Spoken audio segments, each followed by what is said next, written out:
Kali ini aku pengen cek anak muda pada tahu nggak ya tanggal 14 Februari 2024 itu hari spesial apa? Let's go, check it out.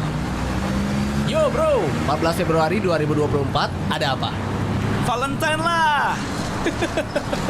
Bukan itu maksudnya. Selain itu ada apa? Gak tahu. Wah, Gatot nih. Next. Oh no! Kak, tanggal 14 Februari 2024 ngapain? Pastinya nyoblos dong, kan pemilu.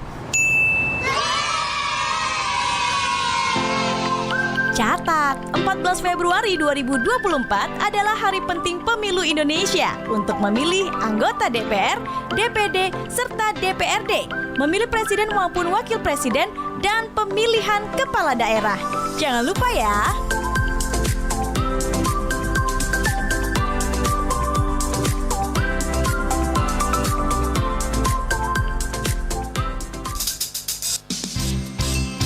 Nusantara Pagi masih bersama Anda.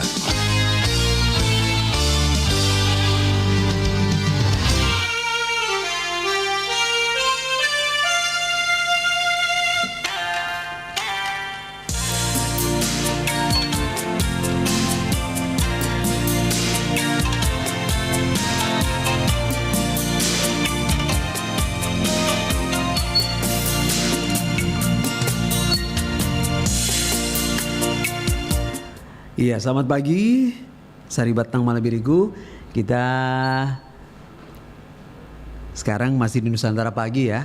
Dan ini Depar 1 masih bersama Richard Ferdinand. Tadi saya udah sampaikan bahwa narasumberku ada di studio. Saya sapa pagi dulu. Assalamualaikum warahmatullahi wabarakatuh. Selamat pagi untuk Dr. Sumarlin Rengko HR SS Home. Waalaikumsalam warahmatullahi wabarakatuh. Lengkapnya Rengko saja Kapang. Apa kabar Abang? Alhamdulillah baik-baik. Selamat pagi. Selamat pagi, sehat-sehat di. Alhamdulillah. Nah, beliau ini adalah dosen Departemen Sastra Daerah Fakultas Ilmu Budaya UNAS, betul ya? Iya, hati-hati jangan sampai sebut ke Fakultas Ilmu Buaya. Tidak kehujanan aja kita di. Alhamdulillah. Sampai di sini baru mulai. Baru hujan ya? Iya. Tapi licin jalannya atau bagaimana Kak? Saya enggak rasa. Enggak terasa, saya nikmati kan saya mau ke RRI ini. Oh, amin. Selamat tahun baru dulu Abang ya. Iya, selamat tahun baru 2024. Iya. Semoga makin bersinar ya. Siap, amin. Amin di 2024 ini. Iya. Nah, Sari Batang Malabirigu. Dari subuh tadi ya ada beberapa promo yang memang saya sengaja menghadirkan spot-spot pemilu karena hari ini tepatnya sekarang ini ya narasumberku kita akan bersama berbincang mengenai sikap bahasa Makassar dalam alat peraga kampanye atau APK pemilu 2024 di Kabupaten Goa. Nah, berbicara mengenai pemilu ini pesta demokrasi bangsa Indonesia, ini kita tinggal menghitung hari lagi, tepatnya nanti menuju ke 14 Februari 2024 ya. Nah, tapi kita nggak akan bahas pemilu ya, kita akan membahas mengenai sikap bahasa Makassar dalam alat peraga kampanye pemilu 2024 di Kabupaten Goa. Nah, ini kalau kita berbicara mengenai bahasa itu Abang setuju kalau saya bilang bahwa bahasa itu menunjukkan bangsa atau karakter? Sangat setuju. Setuju ya? Iya. Kita kan bisa membedakan mana bahasa yang tidak berpendidikan dengan berpendidikan, berarti bahasa adalah ciri seseorang, ciri menunjukkan bangsa, ciri pengetahuan seseorang. Kalau misalnya saya ngomong beta berarti udah tahu dari? Udah tahu kan itu sikap bahasanya orang Ambon kan. Oke. Nah, kalau misalnya ini kan kalau kita berbicara mengenai bahasa ini kan bersentuhan dengan kultur dan juga mohon izin tolong dibenarkan Abang. Dia bersentuhan dengan kultur dan juga karakter begitu ya. Iya. Nah, kalau misalnya teman-teman kita di suku Jawa itu kan mereka sangat halus. Iya. Begitu. Sementara kalau orang Ambon itu biasa kalau ngomong itu kan orang bilang keras. Gitu suaranya harus keras ya. Nah, sementara orang Makassar kan agak adem-adem dikit. Ini bagaimana ini? Iya, kembali ke materi yang kita ke bahasa dulu, bahasa sebelum masuk ke ini. Iya. Jadi bahasa itu kan sebenarnya pada dasarnya adalah budaya. Ya. Itu bahasa terkait dengan kondisi sosial. Mengapa misalnya di Jawa, misalnya khususnya di Jogja dan beberapa daerah di Jawa, itu kan sangat kental dengan kerajaannya hingga kini kan. Bahkan secara administrasi itu dikenal daerah istimewa. Itu kan seperti itu. Itu kondisi sosial. Kondisi sosial. Kembali ke Ambon. Ambon kan terdiri dari beberapa pulau, macam-macam pulau di situ kan. Betul. Jadi kalau beta ke Ambon kan kita kan akan naik perahu macam-macam. Gitu. Itu kole-kole. Iya, seperti itu. Terus itu kan terkait dengan alam. Jadi kenapa orang Ambon kencang-kencang kan itu kan pengaruh alam, pengaruh ombak, angin, dan itu kan saling teriak, nyong sini dulu, beta mau nyanyi, kan kalau lebih seperti itu contoh jadi gitu. Jadi terus bahasa orang Makassar, bahasa orang Makassar itu kan pada dasarnya kan bahasa itu memiliki kehalusan, ya semua. Tapi yang paling saya garis bawahi di sini bahwa itu beberapa hasil penelitian itu tidak kurang sepakat kalau dikatakan ada bahasa kasar, ada bahasa halus. Yang paling tepat adalah kesantunan dan ketidaksantunan. Orang Ambon juga mengenal bahasa santun, orang Jawa juga mengenal bahasa tidak santun. Orang Makassar, orang Bugis, orang Toraja dan suku-suku yang ada di seluruh dunia juga mengenal bahasa-bahasa santun dan tidak santun. Halusnya ya. Jadi kalau dikatakan bahasa kasar dan tidak kasar itu kurang tepat. Iya.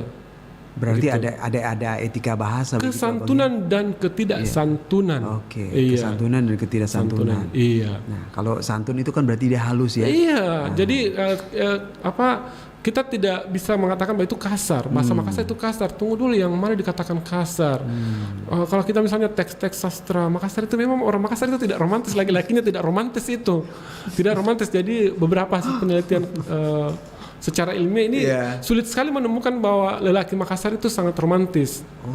Tapi jangan salah, teks-teks sastra Makassar itu sangat romantis, sangat sedih. Seperti itu, sangat melo gitu. Jadi ada kekuatan begitu ya. Kita tidak serta-merta mengatakan bahwa bahasa Makassar itu kasar, tapi kita kembali misalnya data-data teks entah kayak sangat klasik, sangat lama itu. Memang orang Makassar itu sebagian pendapat atau penelitian bahwa orang Makassar itu tidak romantis lelakinya. Tetapi jangan salah, karya sastra Makassar itu sangat melo ya. Tariannya pun kalau kita lihat tari Pakaran itu sangat lembut. Walaupun kencang gendangnya Bung Richard bertalu-talu, tetap tariannya itu lemah lembut perempuan Makassar. Betul. Gitu. Jadi maksudnya dia seperti kayak ada apa ya, nah itu tadi Abah bilang bahwa ada kesantunannya dan tidak santun juga. Iya, bahasa Inggris pun ada seperti itu, ada yang santun, tidak santun. Bahasa Arab juga demikian, bahasa Yunani juga demikian, Bu. Jadi bahasa itu sebenarnya adalah sebuah pengikat begitu ya, atau bagaimana? Ya, bahasa itu adalah citra. Bahasa adalah citra. Tidak mungkin kita berdoa kepada Tuhan, tidak mungkin kita berbicara sama orang yang lebih tua kita kan harus santun kan? Betul. Gitu. Jadi santun. Dan kepada siapapun kita harus santun. Terlepas dari kita lebih tua dari yang lawan bicara kita tetap santun. Nah, Abang setuju tidak ketika misalnya kita selalu ada di lingkungan orang yang mereka selalu membudayakan bahasa santun, sedikit banyaknya kita akan masuk ke dalam situ. Iyalah, bahasa mempengaruhi kejiwaan. Ini terkait dengan sikap bahasa kita. Sikap bahasa kita itu persoalan kejiwaan. Iya, terkait attitude. Iya, jadi saking dalamnya ya sampai dia bisa masuk ke dalam jiwa begitu ya. Kata Kaseto, ajarkan anak-anak kita karena itu ibarat kertas yang putih. Apa yang diajarkan, apa yang dia lihat, apa yang dia dengar, apa yang kita lakukan itu akan menjadi tiruan untuk dia. Kita mengajarkan bahasa-bahasa yang baik, anak kita juga menjadi baik. Itu hasil penelitiannya Kaseto itu di berbagai kegiatan itu disampaikan. Saya kira banyak gitu-gitu ya. Jangan bergaul di situ karena kurang bagus bahasanya. Karena kayak gitu-gitu orang tua kita. Betul. Kan Bung Richard juga bisa bedakan mana misalnya bahasa mahasiswa A dengan mana mahasiswa B. Bisa membedakan kan mana yang berkarakter, mana yang tidak berkarakter. Seperti itu. Itulah namanya sikap-sikap bahasa seperti itu. Nah, setujukah Abang ketika misalnya kita harus memakai itu apakah ada perbedaan ketika misalnya dia mendapatkan maksudnya kesantunan bahasa itu, apakah memang dia wajib harus melewati sebuah tahap pendidikan akademis atau memang dia berguru atau mungkin dia punya pengalaman hidup? Ya, jadi secara sosiolinguistik itu terkait itu Bung Richard, sosiolinguistik. Sosiolinguistik itu membahas antara bahasa dan masyarakat. Ketika Bung Richard pergi ke pasar sentral, sebisa mungkin bagaimana dia bergaya bahasa tidak seperti di studio. Gitu, jadi bahasa itu saling terkait kondisi sosial seperti itu. Ketika saya jadi pemimpin rohani misalnya di masjid atau seseorang di gereja, berbeda bahasanya ketika dia berada di tempat lain di rumahnya. Jadi pemulihan bahasa itu memang bermacam-macam berbicara. Orang yang lahir dari keluarga agamawan mungkin saja diksi-diksi pilihan katanya juga terkait masalah agama. Orang yang besar dengan lingkungan radio akan terpengaruh juga dengan istilah-istilah radio, misalnya mengudara, studio, gitu-gitu. Jadi terkait itu kemudian bahasa macam-macam. Orang yang tamat di SD tidak mungkin sama bahasanya dengan tamat perguruan tinggi. Tetapi sama-sama ada bahasa sopan santunnya. Orang tidak sekolah juga bisa berbahasa santun. Seperti itu. Siap. Berarti memang saling terkait ya? Iya, karena bahasa terkait dengan sosial. Makanya ada ilmu sosiolinguistik. Sosiolinguistik. Iya, terkait dengan psikologi. Ketika kita lelah, ketika kita jatuh cinta, berbeda ketika bahasa kita ketika kita sedih. Oh, sama seperti pencipta lagu. Iya, jadi pencipta lagu kalau dia lagi happy, bahagia pasti lagunya bagus-bagus, bahasanya pasti bagus-bagus. Iya, jadi bahasa juga terkait dengan kondisi psikologi seseorang. Ketika saya jatuh cinta, saya kan mengungkapkan mungkin, wah indah banget ini gunungnya, serasa damai gitu. Ketika saya sedih, saya akan katakan gunung ini sangat mencekam, dia diam, dia tidak pernah menyapa saya. Padahal di depan tuh gunungnya bagus, tapi karena mungkin kondisi hati, psikologi mungkin lagi bagaimana gitu, padahal di depannya tuh bagus sekali gitu. Misalnya saya ketemu Bung Richard, saya lagi jatuh cinta, Bung Richard tawari, yuk ngopi, ayo deh ngopi. Hari ini saya mungkin senyum ya, tapi ketika saya lagi sedih atau lagi jengkel, lagi dongkol, lagi apakah enak banget. Rengkok yuk ngopi, malas nggak mood, atau lagi pengen sendiri. Sendiri saya menikmati. Itu kan kondisi bahasa itu terkait dengan kondisi psikologi, Bu. Nah, apalagi ini kita akan menuju ke 14 Februari 2024 ya. Ini pasti kan akan menjadi sesuatu yang harus betul-betul hati-hati gitu ya. Sangat perlu hati-hati, maksudnya menjaga lisan. Sekarang kan kita orang bilang hati-hati dengan lisannya. Gitu. Nah, mulutmu harimau kan? Nah, mulutmu harimau, betul. Hati-hati dengan lisannya karena Abang gini, apakah dia juga bersentuhan dengan sisi agama begitu, agami? Apa itu? Ini bahasa ini. Bahasa terkadang karena memang ada namanya ragam agama bahasa dengan ragam agama. Ada namanya ragam khutbah, ada namanya ragam bahasa, mungkin saya tidak tahu kalau di istilah agama-agama lain. Tetapi saya pikir ada. Ketika saya menulis surat kabar, bahasa jurnalis juga ada. Bahasa khutbah berbeda juga.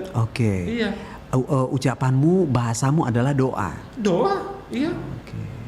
Seperti itu. Jadi kalau kita ngomongnya yang baik, itu jadi bahasa itu mengajarkan sebenarnya berpikir positif.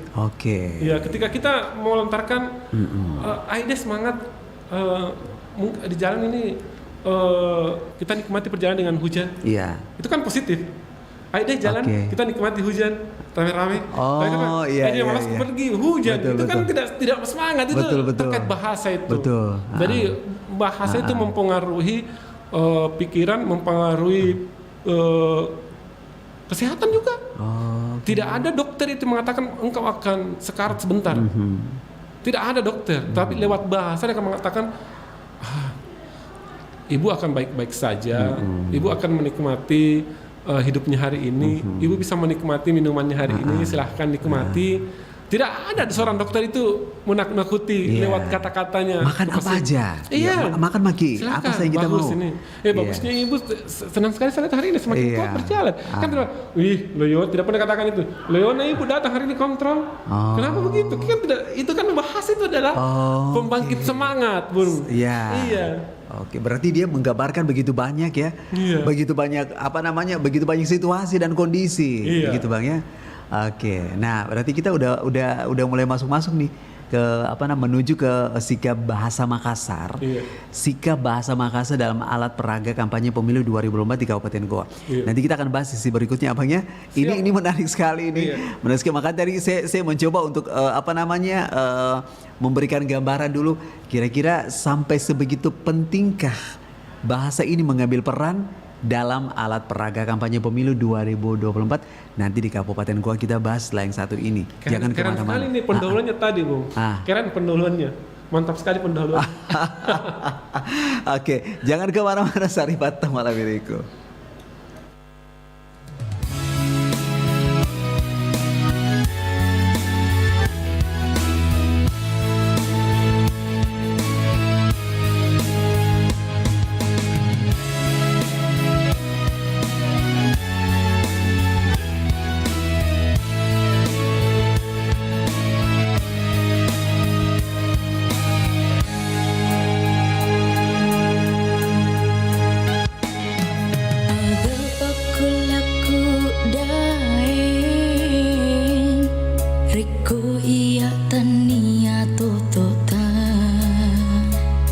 Pasangkai bate tak makuraga tete ide gagala lena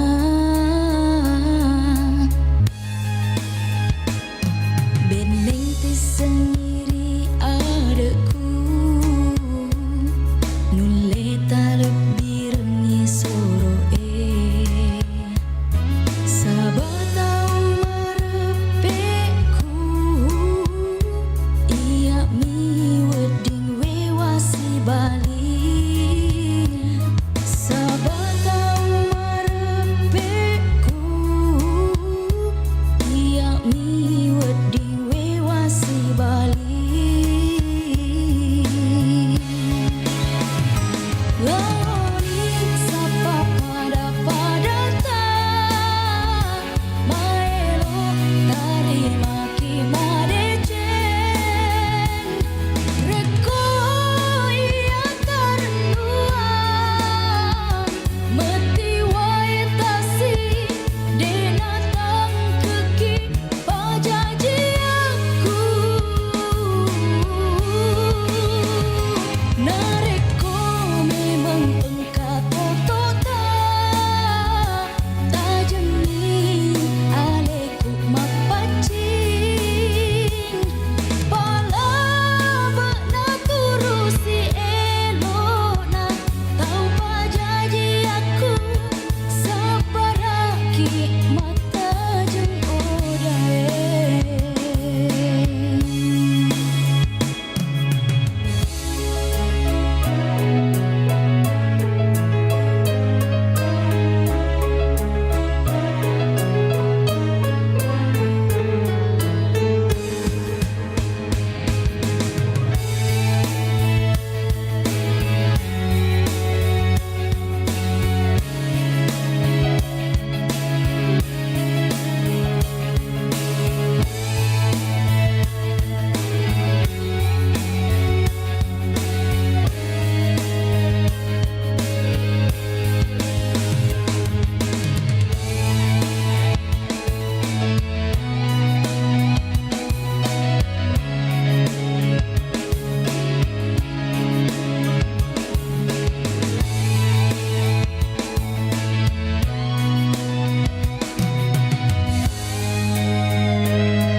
boring nih. Bahas apa lagi ya?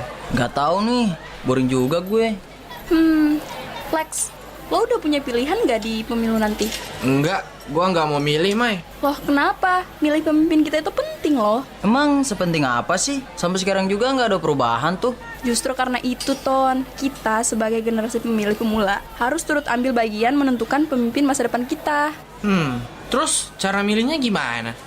Gampang banget. Caranya, kamu harus kenal calon-calon yang bakal kamu pilih. Dari visi misinya, sepak terjangnya. Jadi nggak asal nyoblos. Gitu doang? Udah gitu doang. Kalau gitu doang, mending kita milih aja nggak sih?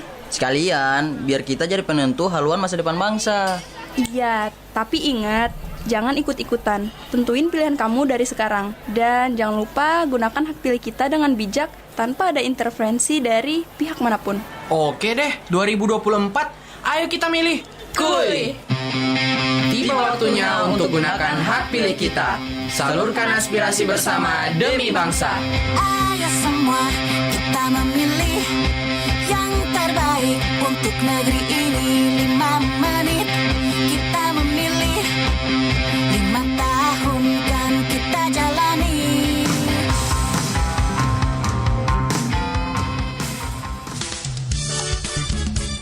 Nusantara Pagi, Pro 4 RRI Makassar.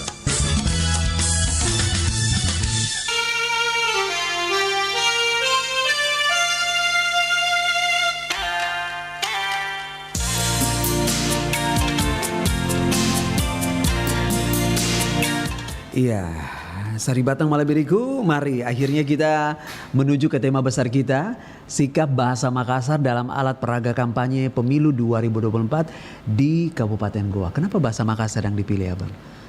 Iya, sebelum saya menjawab pertanyaan dari Bung Richard, ada 3 hal besar yang terkait materi yang kita akan bahas. Yang pertama bahasa Makassar, yang kedua alat peraga kampanye, yang ketiga pemilu. Kenapa memilih bahasa Makassar? Ya, pertama di Kabupaten Goa itu kan bahasa ibu atau bahasa yang dituturkan sehari-hari atau bahasa daerah itu adalah bahasa Makassar. Tidak mungkin dong bahasa Arab di sana dituturkan sehari-hari. Nggak mungkin juga atau bahasa Ambon, bahasa kampungnya Bung Richard itu bahasa hari-hari. Yang kedua, pertanyaan yang paling menarik ya, kenapa mesti memakai bahasa Makassar di alat peraga kampanye itu? Itu mestinya pertanyaan yang mengawali pembicaraan kita. Terus aku sengaja membuka itu. Apa sih kaitannya antara bahasa Makassar dengan pemilu? Aku sengaja buka itu sebenarnya Abang yang langsung melanjutkan. Oke, mantap ya. Oke. Jadi kembali ke sikap bahasa itu kan menurut ahli bahasa adalah sebenarnya banyak ya, secara definisional, secara teoritis apa itu sikap bahasa. Yang jelas itu bahasa terkait dengan attitude, kejiwaan, kondisi seseorang yang bisa mempengaruhi orang lain atau yang ditemani bicara. Terus alat peraga apa itu alat peraga kampanye? Alat peraga kampanye kan macam-macam kan. Bisa spanduk, bisa baliho, bisa poster, bisa selebaran-selebaran, bisa baju kaos, bisa bukan baju kaos, dan lain-lain. Nah, di baju kaos itu, di spanduk itu, di baliho itu kadang-kadang ada bahasa bukan kadang-kadang, biasanya ada bahasa Makassar. Diselipkan. Entahkah itu kalimat-kalimat sederhana dalam bahasa Makassar atau kata atau kelompok kata yang diselipkan di situ. Misalnya anggaplah Bung Richard caleg partai biru atau partai kuning atau partai merah. Saya tidak sebut nama ya, warna saja. Atau partai apakah di Kabupaten Goa wilayah Kecamatan Sembawpu Dapil 1 misalnya. Maka biasanya bilang iya tomo ane kipilei atau aganta. Artinya seperti pilihlah, inilah cukup ini yang dipilih Bung Richard yang dipilih. Teman tak, sahabat tak. Ikat kata tas saja sebagai kritika di situ, sahabat kita, teman kamu seperti itu. Itu ada dukung Kak Kodong begitu ya. Iya, ada juga seperti itu. Dukung Kak Kodong. Asal jangan coblos kita kan. Kan gitu kan Kak. Gitu kan. Iya, itu kan mempengaruhi ada keakraban di situ ya. Kondisi kejiwaan kita rada-rada akrab. Tidak ada itu di alat peraga itu yang tidak ramah di situ, selalu ramah itu di poster di alat peraga itu. Tidak ada yang menampakkan dirinya, saya ini loh anggota Dewan 10 tahun pilih, kan tidak ada itu seperti itu. Tidak ada kan? Tidak ada. Tidak ada. Artinya apa? Bahwa beliau itu kan tujuannya alat peraga kampanye adalah sosialisasi supaya dikenal, media promosi. Ya namanya promosi kan gimana Bung Richard? Betul. Ini pasti kan bikin supaya maksudnya orang jadi tergugah. Tergugah. Ya, supaya jatuh hati pilihan itu kan. Jatuh hati betul. Ini Rengko Aganta. Kipas sama Turuki. Ada kan kadang-kadang seperti itu. Pas sama Turuki itu, ayo membersamai atau bersamai suaramu di sini. Rengko seperti itu. Itu kan kan yang namanya APK itu kan pembuatan citra sebenarnya memang ya. Pencitraan memang di APK itu. Iya, pencitraan, mencari citra. Ketika saya Bun Richard juga diberikan spanduk misalnya diangkat menjadi kepala stasiun RRI Provinsi Maluku dan diberikan karangan bunga, itu kan citra kan? Iya kan seperti itu. Entah kan di situ memakai bahasa Ambon atau bahasa Akei atau bahasa Almair dan lain-lain bahasa di sana. Itu kan citra sebenarnya di situ. Sikap bahasa orang di sana, wah tiba-tiba ini untuk pertama kalinya pimpinan RRI di Maluku diberikan dengan memakai bahasa daerah. Oh siapa itu? Oh iya memang. Dia lama di Makassar tapi dia itu orang Ambon. Kita tahu itu, gitu kan? Kan kadang-kadang caleg DPR pusat ya di spanduknya di anggap dia di salah satu titik di kecamatan di Kabupaten Goa. Ini orang belum tentu ngerti bahasa Makassar itu, tapi kan tim suksesnya atau sponsor yang membuat itu memberikan spanduk itu, double pilihlah kembali kan seperti itu. Nah, itu artinya sikap bahasanya memang masalah kita mengajak untuk dipilih kembali seperti itu. Gitu. Lalu maksudnya bagaimana harus bersikap gitu, Abang? Itu kan faktor sikap bahasa dipengaruhi juga. Faktor bahasa dipengaruhi. Di antaranya misalnya pengetahuan pribadi. Gimana bisa bersikap bahasa Makassar kalau dia sendiri tidak bisa berbahasa Makassar? Tapi ini kan di dalam alat peraga bisa saja yang mengetahui itu tim suksesnya kan, siap. Atau keluarganya, atau siapakah, atau partainya, atau siapa gitu. Itu juga terkait juga dengan lingkungan setempat. Lingkungan setempat. Kamu pakai bahasa Makassar. Betul. Iya. Betul. Nggak mungkin kan memakai bahasa Sunda, bahasa Batak di situ. Coba tidak misalnya di Kabupaten Goa memakai bahasa bukan bahasa Makassar. Tapi kan elok sekali ketika ada bahasa Makassar misalnya Aganta, Bijanta Tomo. Ada kan biasa begitu. Saya kenal itu Bijanta Tomo. Cukup keluarga kita. Itu kan emang keluarga saja. Ketika keluarga yang hanya memilih kan mana cukup suaranya ribuan orang kan. Misalnya begitu. Tapi kan itu salah satu bentuk mengkampanyekan sosialisasi. Seperti itu bahwa mungkin dia keluarga besar atau apa gitu. Oke. Betul. Nah ini yang apa namanya yang bikin saya tergelitik ini adalah itu tadi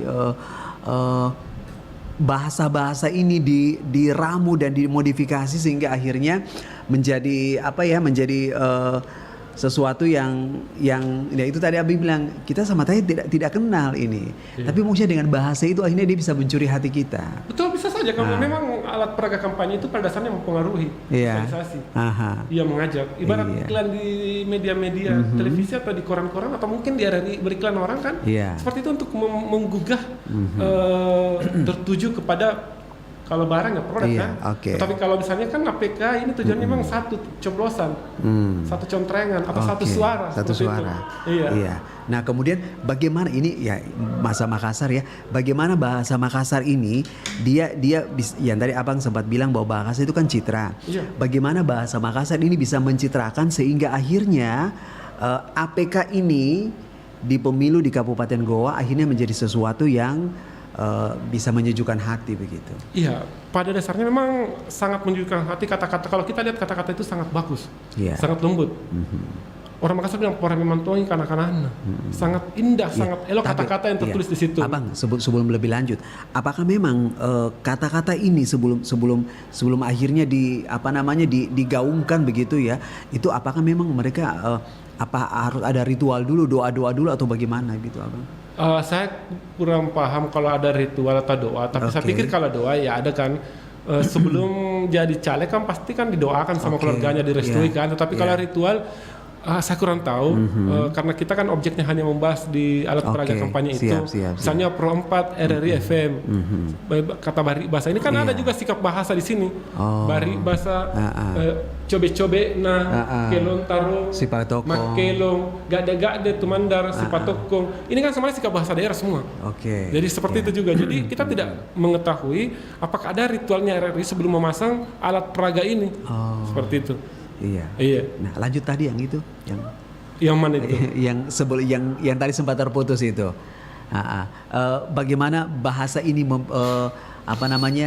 bahasa ini yang merupakan citra ini, ya kan, sehingga nanti bisa memberikan APK ini di pemilu 2022 di Kabupaten Goa ini menyejukkan. Iya. Jadi tadi di pembuka di sesi sebelumnya kan dibahas bahwa bahasa itu adalah kondisi sosial masyarakat. Iya. Selain kondisi sosial masyarakat, psikologi juga kan, beda bahasanya orang jatuh cinta dengan orang patah hati, orang yang membeli dengan orang yang tidak punya duit, berbeda bahasanya itu. Terkait secara budaya juga, itu bahasa juga terkait dengan budaya, makanya ada linguistik antropologi, ada antropolinguistik. Nah, citra budaya, bagian-bagian dari APK itu banyak sekali, Bung. Misalnya kata borong-borong kia manangi, mari kita bersama-sama menunjuk. Sebenarnya filosofi bahasa Makassar terlihat di situ dalam teks APK itu. Misalnya di baju-baju kaos kan tertulis misalnya ini tomo kipilei. Seolah-olah ini saja yang paling bagus gitu ya. Itu kan memberikan citra bahwa ini paling bagus. Namanya saja mempromosikan. Tidak ada barang jelek kalau kita mempromosikan. Dan memang saya ini bukan kampanye ya. Dibumbui ya. Tidak ada, saya pikir tidak ada caleg, tidak ada calon anggota dewan atau rakyat yang jelek. Semua bagus. Semua bagus. Dan mereka kan bersaing memperjuangkan satu suara dari masyarakat, dari hak pemilih. Dan sah-sah saja silakan berkampanye sesuai dengan undang-undang. Karena ada aturannya saja, misalnya lokasinya ini, baju ini tidak boleh. Kan ada namanya masa tenang, tidak boleh kita kampanye lagi kan. Sekarang kan masih kampanye kan. Jadi silakan sesuai dengan undang-undang yang berlaku. Masih ada waktu. Jadi saya kembali lagi, itu memang bahasa sangat mempengaruhi pikiran, bahasa mempengaruhi budaya. Itu kan budaya yang tertulis di situ, misalnya Anne tomo kipelei pasari batanganta, bijanta tomo, aganta, doboloki. Kan banyak sekali kata-kata seperti itu. Kalau kita jalan misalnya dari titik kilometer 01 sampai kilometer sekian, itu bahasa Makassar banyak sekali. Cuman kadang-kadang saya lupa, saya catat. Singkat ya? Singkat tapi... Iya, tidak ada memang bahas, tidak ada yang sangat panjang. Cukup paling banyak itu kalimat-kalimat sederhana, bahkan satu kata saja. Aganta, ini tomo. Apa ini itu menjadi aturan baku atau bagaimana, Abang? Tidak ada aturan baku dalam APK ya untuk kata-kata itu. Selama tidak terkait dengan unsur pelecehan, unsur sara, unsur agama, kan tidak ada aturan. Saya pikir seperti itu. Berarti boleh sekreasi mungkin dan sebanyak kata. Iya, tidak ada. Tapi yang namanya bahasa iklan itu tidak ada yang panjang. Iya sih. Tidak ada, itu sederhana saja karena kita tidak akan menikmati kalimat untuk duduk begini. Satu paragraf tidak mungkin. Kita pemakai jalan kan kita tidak akan membaca kayak undang-undang dasar gitu. Betul. Jadi kalimat-kalimat sederhana. Jadi mungkin saja satu kata, kelompok kata, frasa. Paling banyak kalimat sederhana. Nah, misalnya ada juga tulisan lontar ya.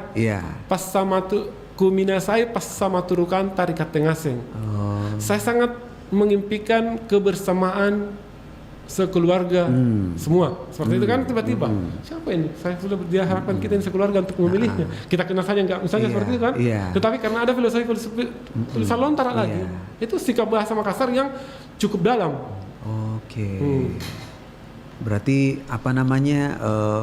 memang dipersiapkan sedemikian rupa begitu, Abang ya? Iya, yang namanya caleg siap kampanye dong karena secara finansial kan Bun Richard tidak jadi caleg karena tidak sanggup finansial. Misalnya seperti itu. Betul. Jadi siap. 100% itu betul. Siap seperti itu, iya. Karena orang ya siap. Itu kan untuk menyiapkan media kampanye luar biasa kan. Sangat luar biasa. Sangat luar biasa.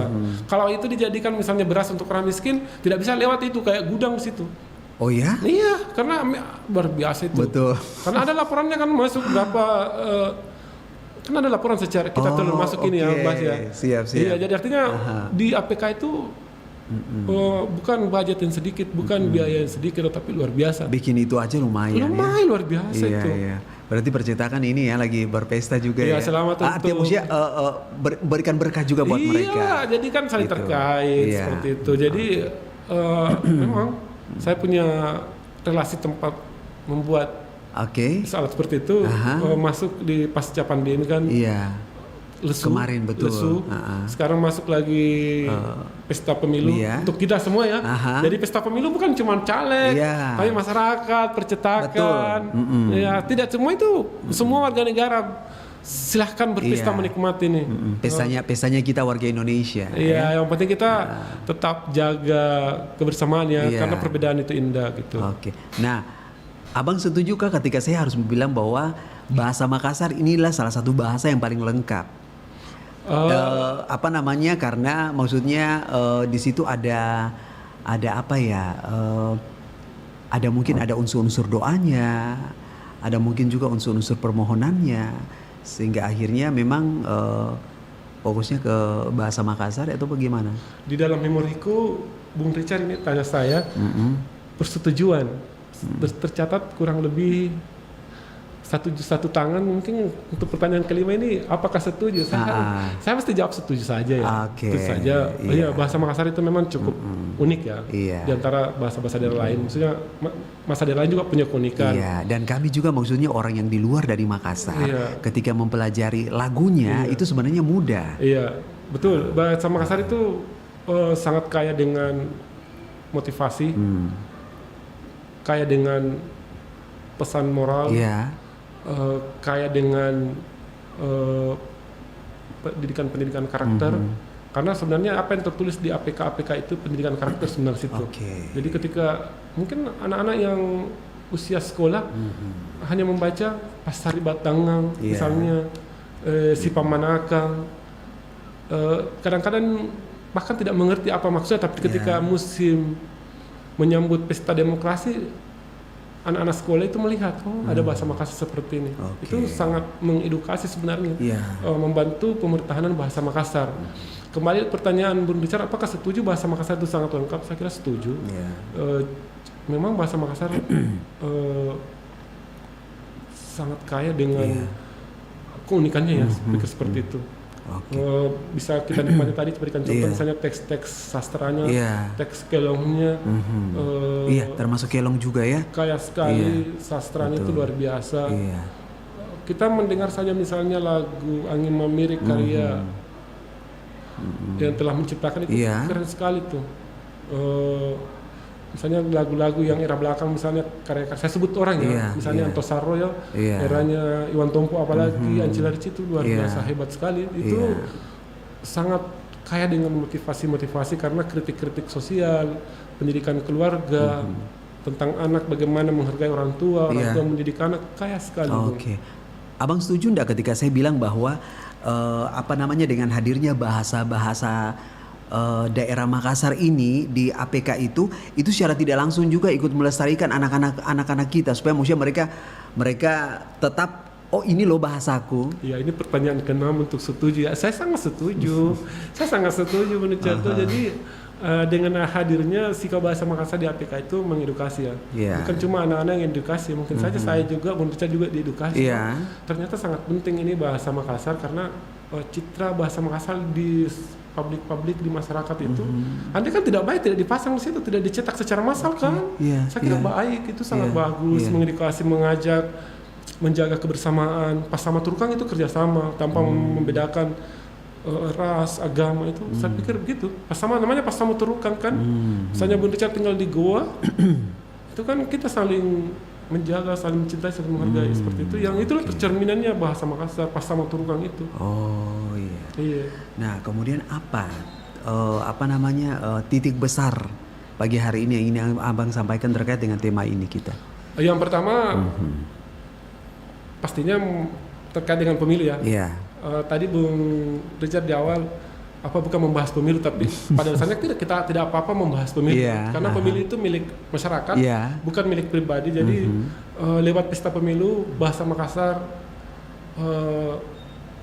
bisa makin lestari. Amin. Terus kedepannya ketika ada lagi pesta demokrasi, bukan 2004 tapi 2000 sekian lagi, bahasa Makassar semakin ramai di alat peraga kampanye. Semoga RRI dengar juga sama politisi-politisi atau orang-orang yang terlibat politik.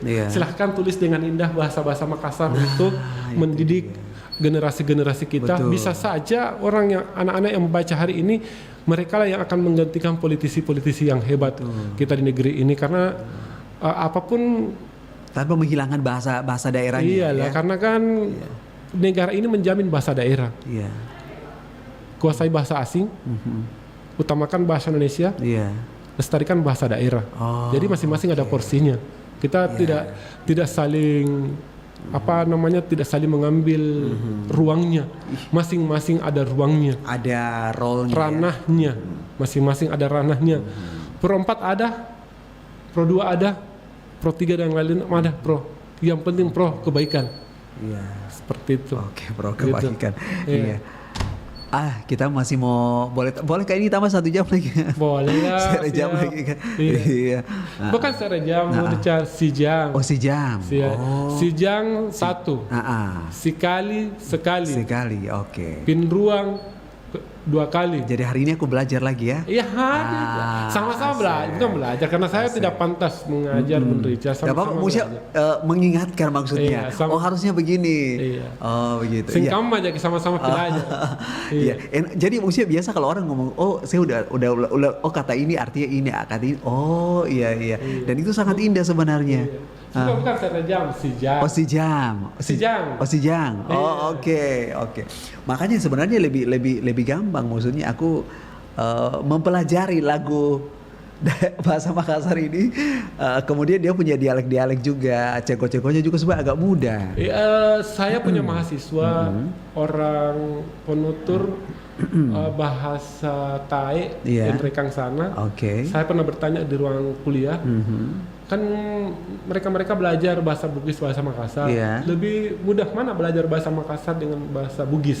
Saya katakan, saya lebih nyaman belajar bahasa Makassar. Padahal saya juga kan kurang ngerti juga bahasa daerah. Saya betul bahasa Makassar saja. Itu pertanyaan saya, dan itu bukan cuma satu kali. Sebagai teman-teman saudara-saudara saya dari Toraja, saya pun bertanya demikian. Lebih nyaman mana? Saya bukan nyamannya, tapi lebih mudah mana? Betul. Gitu, belajar. Betul. Iya. Oke. Ya, tapi apapun itu, bahasa adalah citra kita, warisan yang sangat istimewa dan harus kita jaga, kita hormati. Dan dimanapun kita berada, pakailah bahasa daerah kita supaya ini menjadi sesuatu yang tidak akan hilang sampai kapanpun, ya, akan tetap lestari, akan tetap hidup. Dan sekali lagi terima kasih Abang sudah bersamaku hari ini, ya. Semoga nanti dijadwalkan lagi, kita ketemu lagi dengan pembahasan yang lain. Yang lebih lebih seru. Baju lebih pore. Lebih seru. Artinya apa itu? Artinya apa itu? Semakin bagus. Oke. Berarti nanti lebih Korea. Lebih Korea. Iya. Oke. Lebih mudah sebenarnya. Iya. Akhirnya kita pamit dulu ya. Siap. Abang terima kasih sudah main-main ke RRI Makassar walaupun hujan ya. Iya. Sehat-sehat kita semua. Iya, kita pamit ya. Assalamualaikum warahmatullahi wabarakatuh. Waalaikumsalam warahmatullahi wabarakatuh. Terima kasih RRI.